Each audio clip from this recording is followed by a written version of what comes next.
जय हिंद। मैं हूं परवेज पवार और आप देख रहे हैं एलकेबी हिंदुस्तान। उत्तर प्रदेश में विधानसभा चुनाव को लेकर तैयारियां जोर शोर से चल रही है। तमाम राजनीतिक दल पूरी तरह से 2027 के विधानसभा चुनाव की तैयारियों में जुटे हुए हैं। समाजवादी पार्टी के भी जो टिकट के दावेदार हैं वो लगातार क्षेत्र में जाकर लोगों के बीच अपनी उपस्थिति दर्ज करा रहे हैं और 2027 के विधानसभा चुनाव की तैयारियों में जुटे हैं। तो समाजवादी पार्टी से सहारनपुर देहात विधानसभा सीट से टिकट की दावेदार रूही अंजुम जी हैं, जो महिला सभा की राष्ट्रीय सचिव भी है समाजवादी पार्टी की। सबसे पहले तो आपका स्वागत है। शुक्रिया परवेज भाई।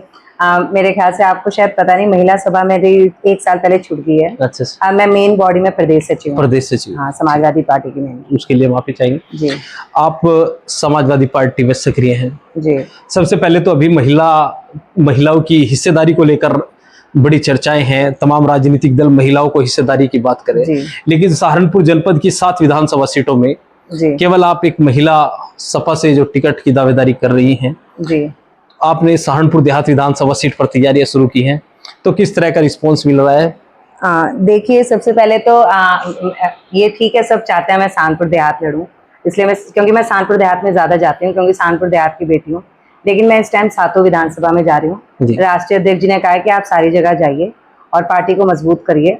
तो मेन मैं सहारनपुर में भी मैं दोनों जगह जा रही हूँ। मेन फोकस मेरा सहारनपुर और देहात दोनों है। जब आप एक पार्टी की मीटिंग में कहती हैं कि सपा सुप्रीमो अखिलेश यादव आपको सदर विधानसभा सीट से चुनाव लड़ाना चाहते हैं, लेकिन आप सहारनपुर देहात विधानसभा सीट से चुनाव लड़ने की इच्छुक हैं, तो स्पष्ट हो जाता है कि आप सहारनपुर देहात विधानसभा सीट से चुनाव लड़ने की इच्छुक हैं। जी हाँ, मैं इसमें कोई दोहराई नहीं है। मैं देहात के लोग मुझे बहुत पसंद करते हैं, क्योंकि कई तरह का समीकरण जो मैंने चेक किया है, उस तरह से मुझे लगता है कि मैं वो सीट आराम से निकाल सकती हूँ। लेकिन हाँ, अगर जहां से भी राष्ट्रीय अध्यक्ष जी कहेंगे, और अगर कहेंगे कि नहीं भी लड़ना तो मैं नहीं लड़ूंगी, लेकिन अगर वो कोई और सीट कहेंगे तो मैं उस सीट से लड़ूंगी। पर इस टाइम मैं देहात से तैयारी कर रही हूँ। सहारनपुर की 7 विधानसभा सीटों में से सहारनपुर देहात एक ऐसी विधानसभा सीट है जिस पर समाजवादी पार्टी के वर्तमान समय में विधायक हैं जी, और इंडिया अलायंस आपका है। कांग्रेस के नेता भी सहारनपुर देहात विधानसभा सीट पर दावेदारी कर रहे हैं। आप भी सहारनपुर देहात विधानसभा सीट पर दावेदारी कर रहे हैं, और आपकी पार्टी के और भी कई नेता सहारनपुर देहात विधानसभा सीट पर दावेदारी। तो क्या आपको लगता है कि जो वर्तमान विधायक हैं आसू मलिक जी, वो क्षेत्र में उस तरह से काम नहीं कर पाए? नहीं, वो काम बहुत अच्छा कर रहे हैं, लेकिन आप जब सर्वे देखते हैं तो सर्वे में आप देखते होंगे कि हमारी पार्टी के 4 लोगों के फेस आते हैं। तो विधायक जी ने 2 लोगों को कह रखा है कि अगर मैं यहाँ से जाऊंगा तो आप 2 लोगों को दूंगा। कौन 2 लोग हैं? उसमें 2 लोग हैं, वो आप देखते होंगे सर्वे में। मैं नाम इसलिए नहीं खोल सकती क्योंकि राष्ट्रीय अध्यक्ष जी जिसको कहेंगे उनके लिए। तो उसी तरह से फिर मुझे शायद लगा कि हो सकता है उनको भैया कोई बड़ी पोस्ट दे रहे हो, तो सीट मेरे को लगता है कि हो सकता है उनसे ज्यादा मैं वो वोट ज्यादा ले जाऊं। तो सब अपना अपनी दावेदारी ठोक रहे हैं, तो मैं भी अपनी दावेदारी में। आपने बड़ी बात की है कि वो यहाँ से छोड़ना चाहते हैं? नहीं, मतलब मैं जब सर्वे देखती हूँ तो सर्वे में चलता रहता है कि भाई 4 फोटो लगते हैं, तो 4 फोटो का आज तक उन्होंने खंडन नहीं किया, या तो वो खंडन कर दें कि मैं नहीं जाऊंगा। तो उसको देखते हुए सब लोग मेरे पास आते हैं, फिर उन्हीं की टीम के लोग कहते हैं नहीं भाई वो तो एमएलसी बनेंगे, राज्यसभा जाएंगे। तो उसको सोच के हम लोग तैयारी कर रहे हैं। अगर आसू मलिक जी कह दें कि मैं सहारनपुर देहात सीट से चुनाव लड़ेंगे, तो आप वहां से दावेदारी छोड़ देंगे? हम तैयारी करते रहेंगे, क्योंकि वक्त का कुछ नहीं पता होता। उससे पहले भी मौजूदा विधायक ने अपनी सीट छोड़ी थी, क्योंकि गठबंधन दूसरी जगह चला गया था। वो कांग्रेस के थे, फिर एक गठबंधन सीट समाजवादी पर आ गई थी। वो सपा में ही शामिल हो गए थे। हाँ, सपा में। तो तैयारी आपकी सहारनपुर देहात विधानसभा सीट? सहारनपुर देहात और सहारनपुर सिटी दोनों पे तैयारी चल रही है। अभी मुख्यमंत्री योगी आदित्यनाथ जी सहारनपुर आए, तो एक समाचार पत्र द्वारा एक जारी की गई सूचना जिसमें बताया गया कि सहारनपुर देहात विधानसभा सीट पर सहारनपुर की 7 विधानसभा सीटों में से सबसे कम निवेश हुआ है, यानी सबसे कम बजट खर्च हुआ है। मात्र 58 करोड़ रुपए उस सीट पर खर्च हुए हैं, जबकि रामपुर मनिहारन पर 900 करोड़ से अधिक, देवबंद पर 500 करोड़ से अधिक रुपए खर्च हुए। तो क्या मानते हैं आप? नहीं, क्या ऐसा नहीं है। देहात पे हमारे विधायक जी बहुत अच्छा काम कर रहे हैं। अभी भी 100 करोड़ का बजट पास हुआ है, और विधायक जी ने, अगर आपने देखा होगा, सारी सड़कें बहुत अच्छी बना दी हैं।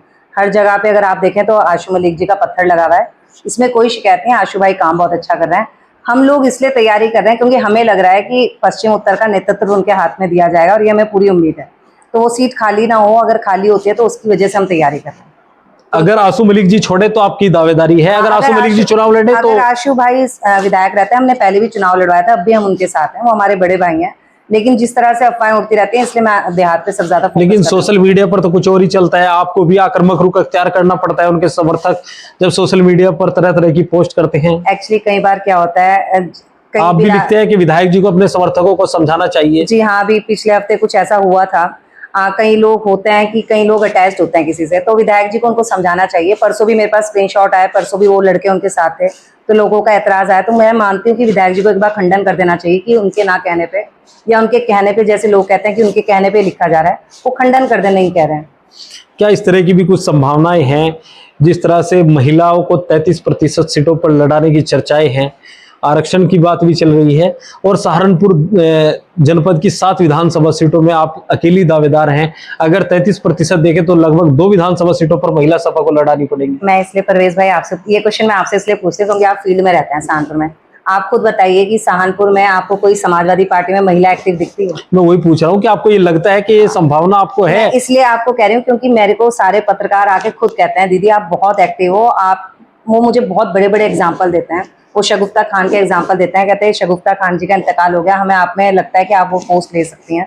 तो मैं उनके कहने से और ज्यादा मजबूती से इस पार्टी को, पहले भी चल रही थी मैं, पर अब मैं बहुत स्पीड से बढ़ चुकी हूँ। मुझे लगता है कि हाँ 33% में मेरा हक बैठता है और मुझे पूरा यकीन है माननीय राष्ट्रीय अध्यक्ष जी मुझे वो हक देंगे अगर ये पास हो जाता है। अच्छा, 2027 के विधानसभा चुनाव को लेकर बड़ी तैयारी आपकी पार्टी कर रही है, तो क्या लगता है 2027 में भारतीय जनता पार्टी का जो जीत का मिथक है जी, उसको रोक पाने में सपा सुप्रीमो अखिलेश यादव सक्षम वो है? जरूर होंगे, क्योंकि आपने अभी एसआईआर का देखा होगा। हमने एसआईआर में कई वोट कटे थे लेकिन हमने उनको दोबारा जुड़वा दिया है।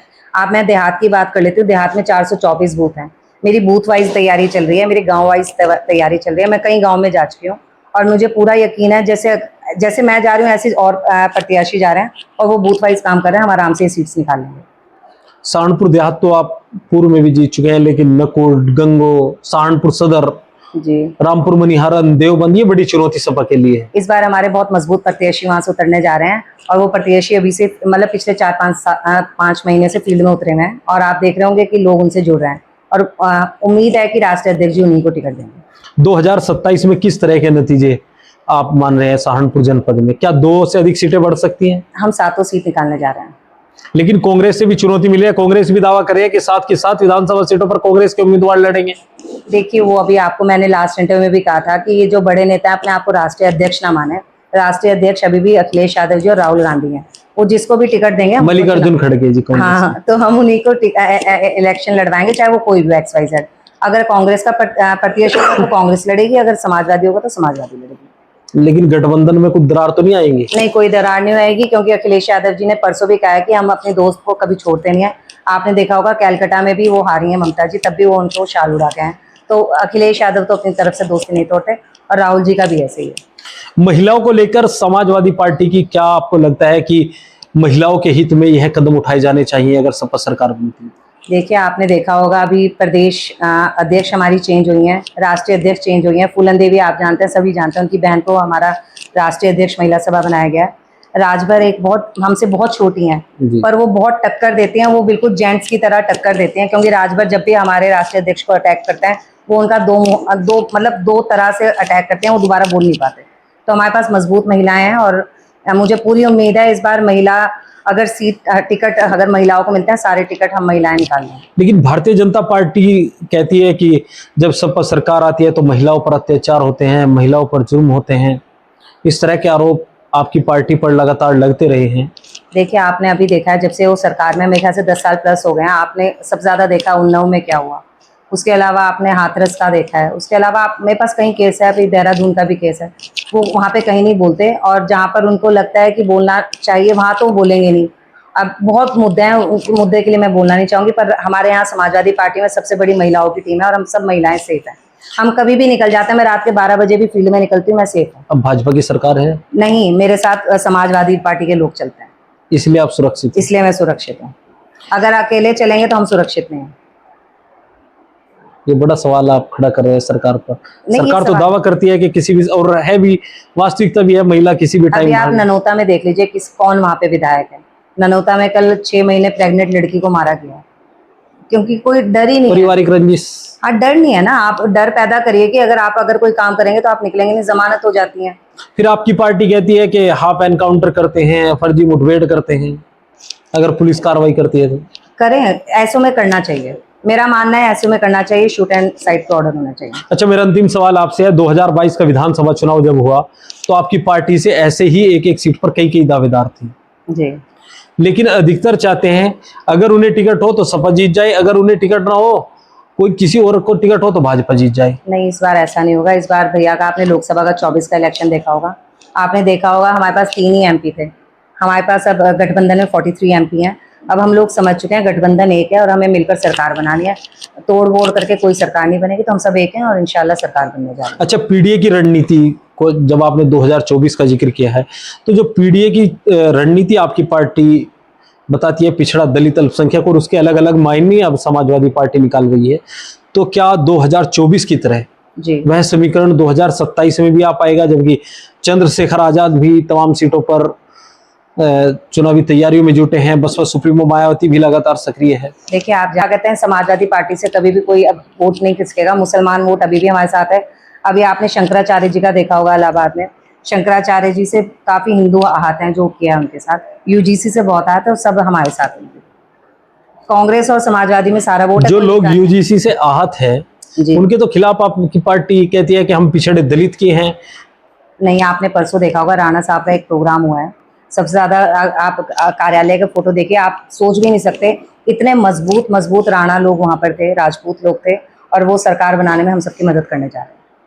तो आपको लगता है कि ये योगी जी के सजाती है, जब सपा सुप्रीमो अखिलेश यादव कहते हैं कि एक जाति के लोगों की सुनवाई हो रही है, वो भी आपके साथ आ जाएंगी वो जाति? आपने कल देखा है कि जिस तरह से उन्होंने मंत्रिमंडल चुनाव किया है, जिन लोगों को रखा है उसमें से आधे लोगों को जिनको वादा किया था उनको रखा ही नहीं। सबसे ज्यादा उन्होंने गुजरों का अपमान किया है और उन्होंने महिलाओं का अपमान किया। कई अपमान उसमें आपने देखा भी होगा। जिनसे वादे थे राजभर जी को तो दिया ही नहीं, जो सबसे ज्यादा अखिलेश जी के अगेंस्ट बोलते हैं।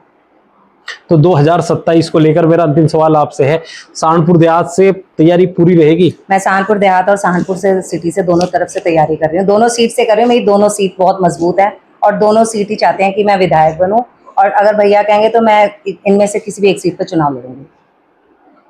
सहारनपुर नगर भी आपकी प्राथमिकता? मेरी में प्राथमिकता सहारनपुर शहर फर्स्ट नंबर पे है, सहारनपुर देहात सेकंड नंबर पे इसलिए अगर आशु मलिक जी जाते हैं। मैं देहात अब आपने तब कहा लड़ूंगी कि जब आशु मलिक जी जाएंगे। आपकी प्राथमिकता सहारनपुर नगर सीट है, जी, तो सहारनपुर नगर पर किस तरह के से देखते हैं 2027 के समीकरण को हम लेकर? 100% जीते। लंबे समय से भारतीय जनता पार्टी का वर्चस्व इस सीट पर रहा है। नहीं, अब इसलिए होगा, आप चेक करिए, आप मेरा प्रोफाइल अगर चेक करेंगे, मेरे साथ बहुत दलित जुड़ चुका है, मेरे साथ काफी हिंदू जुड़ा हुआ है, और वो नया चेहरा चाहते हैं। हर आदमी ये चाहता है, क्योंकि मेरा कोई राजनीतिक बैकग्राउंड नहीं है। वो पिछले 10 साल से मुझे देख रहे हैं, मैं सर्व समाज की बन के निकली हूँ। मैं कोई ऐसा नहीं कि एक ही समाज को लेके चल रही हूँ, लेकिन इस टाइम जो मौजूदा विधायक है उनका बहुत ज्यादा, उन्हीं की पार्टी में बहुत ज्यादा विरोध है। तो मुझे पूरी उम्मीद है अगर मेरा टिकट होता है तो मैं 11:30 बजे तक ये सीट जीत जाऊँ। 11:30 बजे तक? 11:30 बजे मैं सहारनपुर सीट जीत जाऊँगी इंशाल्लाह। तो समाजवादी पार्टी की प्रदेश सचिव रूही अंजुम जी हमारे साथ मौजूद थी, जिनसे हमने 2027 के विधानसभा चुनाव को लेकर चर्चा की। इस वीडियो में बस इतना ही। आगे के अपडेट के लिए बने रहिए एलकेबी हिंदुस्तान के साथ। जय हिंद।